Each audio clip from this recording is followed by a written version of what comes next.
An oil spill is a type of pollution that occurs when a liquid petroleum hydrocarbon is released into the environment, particularly the marine ecosystem, as a result of human activities.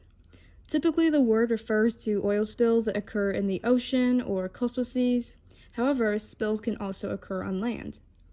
Releases of crude oil from tankers, offshore platforms, drilling rigs, and wells, as well as spills of refined petroleum products like gasoline or diesel, and their byproducts.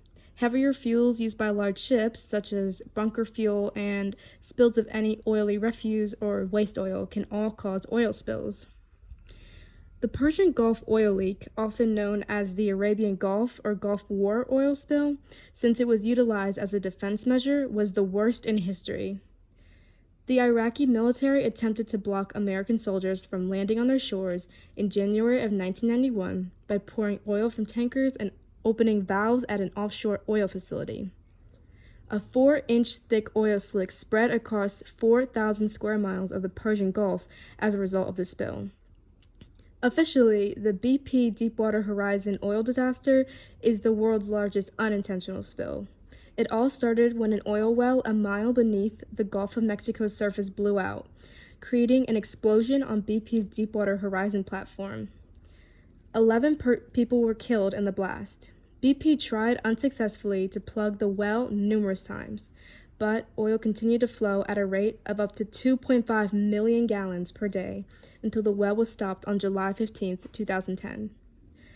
For over 85 days, oil spilled from the ruptured well, oozing 572 miles of Gulf shoreline and killing hundreds of birds and marine animals. Well, what causes oil spills? It's usually accidents such as human error or equipment failure, and those are all common causes of oil spills. Natural disasters and purposeful acts are examples of other causes. Natural factors such as oil seeping from the ocean's depths and into the marine environment. Natural processes involving organic materials from deceased creatures produce crude oil over lengthy periods of time. As a result, oil may be found in a variety of places and may be naturally spilled owing to a variety of circumstances, including climate conditions, disturbance, etc. Natural oil leaks can happen in seas owing to dissolving sedimentary rocks from the ocean's bottom. The effect may be similar with that of an accidental oil spill from human drilling in oceans, such as the previously mentioned BP oil spill in the Gulf of Mexico. Accidental oil spills, as well as leaks and spills caused by a wide range of human activities related to oil refining, handling, and use of crude oil, and any of its distilled products are all examples of anthropogenic causes. Accidental spills could be due to storage leaks, rupture of transport vessels, offshore drilling, and oily road runoff. So now that we know what oil spills are and what causes them, what are their consequences? When oil stops floating on the surface of the water and sinks into the ocean, it may have comparable negative consequences for delicate undersea habitats, killing or polluting fish and other animals that are vital links in the global food chain. A bird can be killed by even a little amount of oil. Oil not only makes flight impossible, but it also affects the natural waterproofing and insulation of birds' feathers, leaving them vulnerable to hypothermia and hyperthermia. Birds ingest oil as they hurriedly preen their feathers to restore their natural defenses, which can seriously injure their internal organs and cause death. According to the best estimates, the Exxon Valdez oil spill killed 250,000 seabirds. Whales, dolphins, seals, and sea otters are among the marine creatures killed by oil spills. Oil can plug whale and dolphin blowholes, preventing them from breathing correctly and interfering with their ability to communicate. Oil covers otters and seals' fur, exposing them to hypothermia. Even if marine animals are spared the immediate impacts of an oil spill, their food source may be contaminated. Marine animals that consume fish or other foods that have been exposed to an oil spill may be poisoned by the oil and die or suffer severe consequences. Oil spills can kill fish, shellfish, and other marine life, especially if a large number of fish eggs or larvae are exposed to the oil. The BP Deepwater Horizon oil disaster claimed the lives of shrimp and oyster fisheries along the Louisiana coast. Similarly, the Exxon Valdez disaster resulted in the extinction of billions of salmon and herring eggs. Exxon Valdez affected fisheries took almost 3 decades to recover. So, hearing those awful consequences, what can we do to solve oil spills? Containment booms operate as a barrier to keep the oil from spreading or drifting away.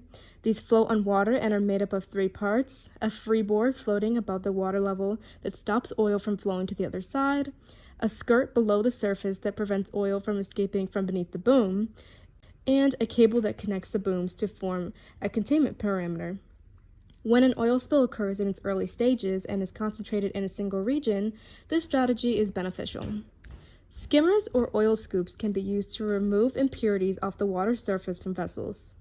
This is normally done after oil booms have confined the spread of oil into a focused region. Skimmers are machines that work like a vacuum cleaner, sucking up oil from the water surface. They're utilized to separate the oil from the water physically. This is done in order for it to be collected and processed for reuse. Sorbents are materials that absorb fluids by absorption through holes or adsorption through a surface. Both of these characteristics make cleaning up a lot simpler. Hay, peat moss, straw, or vermiculite are often used as oil sorbents. The nicest feature about this technology is that it allows for oil recovery. This avoids waste and contamination, but the sorbent chemicals must be retrieved after absorption, which is a challenging process. If sorbents are left behind in the water, they represent a threat to aquatic life. This method may be used to clean up tiny spills as well as the remnants of bigger spills. The 1990 Oil Pollution Act simplified and expanded the Environmental Protection Agency's capabilities to prevent and respond to catastrophic oil spills. When the responsible party is unable or unwilling to clean up spills, a trust fund funded by an oil tax is available.